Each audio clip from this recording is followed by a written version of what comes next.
કૃષ્ણાય વાસુદેવાય હરયે પરમાત્મને પ્રણત ક્લેશનાશાય ગોવિંદાય નમો નમઃ. સૌને મારા જય શ્રી કૃષ્ણ, જય દ્વારકાધીશ, રાધે રાધે. આવતીકાલે ભગવાન વિષ્ણુની, ભગવાન કૃષ્ણની દેવસૈની એકાદશી હોય ત્યારે આ દિવસ દરમિયાન આપણે ભગવાન વિષ્ણુ માટે શ્રી વિષ્ણુ સહસ્ત્ર નામનો પાઠ કે જે ગુજરાતીમાં આપણે સૌ શ્રવણ કરીએ તો ભગવાન વિષ્ણુના અનેરા આશીર્વાદ છે એ આપણને પ્રાપ્ત થાય છે. તો આ શ્રી વિષ્ણુ સહસ્ત્ર નામનો પાઠ આપણે સૌ સાથે મળી અને ભગવાનનો પાઠ શ્રવણ કરીએ. અંત વિનાના હજારો સ્વરૂપવાળા, હજારો ચરણ, મસ્તક, સાથળ અને બાહુવાળા પરમાત્માને નમસ્કાર હો. હજાર નામવાળા અને હજાર કોટી યુગોને ધારણ કરનાર એવા શાશ્વત બ્રહ્મ સ્વરૂપને નમસ્કાર હો. જેની નાભીમાં કમળ છે એવા ભગવાન વિષ્ણુને નમસ્કાર હો. જળમાં શયન કરનાર શ્રી વિષ્ણુ ભગવાનને નમસ્કાર હો. હે કેશવ, હે વાસુદેવ, આપને નમસ્કાર હો. જે વાસુદેવની વાસનાથી ત્રણેય લોક વાસનાવાળા છે અને જેનું સર્વે પ્રાણીઓ તથા પદાર્થમાં નિવાસ સ્થાન છે એવા હે વાસુદેવ, આપને નમસ્કાર હો. બ્રહ્મ સ્વરૂપ અને ગૌ બ્રાહ્મણ નું હિત કરનાર એવા દેવને નમસ્કાર હો.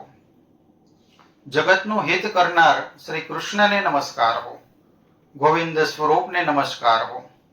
જેમ આકાશમાંથી પૃથ્વી પર પહેલું પડેલું પાણી સમુદ્રમાં જાય છે તેમ બધા દેવોને કરેલા નમસ્કાર ભગવાન કેશવ પ્રતિ જાય છે. જેના ઘરમાં શ્રી હરિનું ભજન તથા પૂજન થાય છે એનો માર્ગ નિષ્કુંઠ છે અને શ્રી હરિના ભજન પૂજન વિનાના કુમાર્ગને જાણવા, બધા વેદોને જાણવાથી જે પુણ્ય થાય છે અને સર્વ તીર્થોની યાત્રાથી જે ફળ મળે છે તે સમગ્ર ફળ દુષ્ટોનો નાશ કરનાર શ્રી વિષ્ણુ ભગવાનની સ્તુતિ શ્રદ્ધાપૂર્વક કરવાથી મળે છે.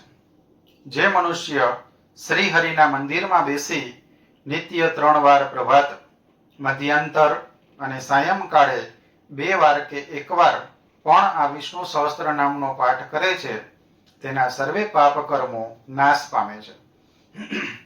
જે મનુષ્ય આ સ્તોત્રનો પાઠ ભાવભક્તિથી કરે છે તેના શત્રુઓ બળી જાય છે.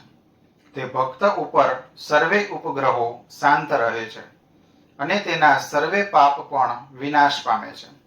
જેને શ્રદ્ધા, ભક્તિ તથા ભાવપૂર્વક આ સ્તોત્રનું ધ્યાન કર્યું કે શ્રવણ એટલે કે સાંભળ્યું કે પાઠ કર્યા તે ભક્તએ સર્વદાન આપ્યા અને દેવોની રૂડા પ્રકારની પૂજા કરી એમ સમજવું.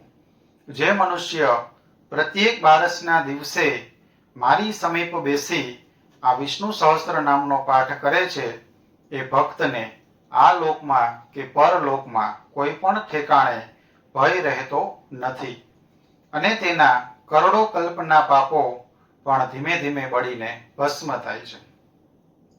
હે અર્જુન, જે મનુષ્ય પીપળાના વૃક્ષની પાસે કે તુલસીના છોડ પાસે બેસીને આ શ્રી વિષ્ણુ સહસ્ત્ર નામનો પાઠ કરે છે તે ભક્ત કરોડો ગાયોના દાનનું પુણ્ય ફળ મેળવે છે.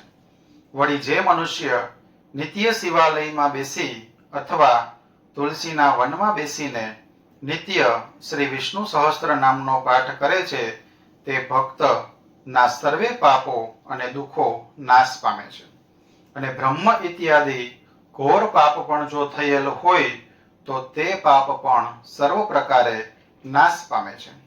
એવું સુદર્શન ચક્રધારી ભગવાન વિષ્ણુનું વચન. ઇતિ શ્રી જન્મ મહાભારત ભીષ્મ યુધિષ્ઠિર સંવાદે શ્રી વિષ્ણુ સહસ્ત્ર નામનો પાઠ સંપૂર્ણમ. શ્રી કૃષ્ણાર્પણમસ્તુ, શ્રી કૃષ્ણાર્પણમસ્તુ, શ્રી કૃષ્ણાર્પણમસ્તુ. આપ સૌને મારા જાજા કરીને જય શ્રી કૃષ્ણ, જય દ્વારકાધીશ, રાધે રાધે. આ એકાદશીના દિવસ દરમિયાન ઉપરાંતમાં ગૌ માતા કે જેની અંદર 33 કોટી દેવતાઓનો વાસ છે તો એ ગૌ માતાને ઘાસચારો આપવો, પક્ષીઓને એટલે કે પારેવાઓને ચણ આપવી ઉપરાંતમાં ભગવાનના દેવ દર્શનાર્થે જવું, સાધુ બ્રાહ્મણોના આશીર્વાદ પ્રાપ્ત કરવા, તેમજ આ દિવસ દરમિયાન બની શકે તો ભગવાન વિષ્ણુનો ઉત્તમ મંત્ર 12 અક્ષરનો મંત્ર ઓમ નમો ભગવતે વાસુદેવાય, આ મંત્રની માત્ર ને માત્ર એક માળા અવશ્ય કરવી.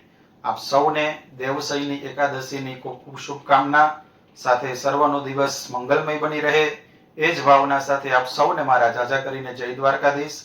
જય શ્રી કૃષ્ણ. રાધે રાધે.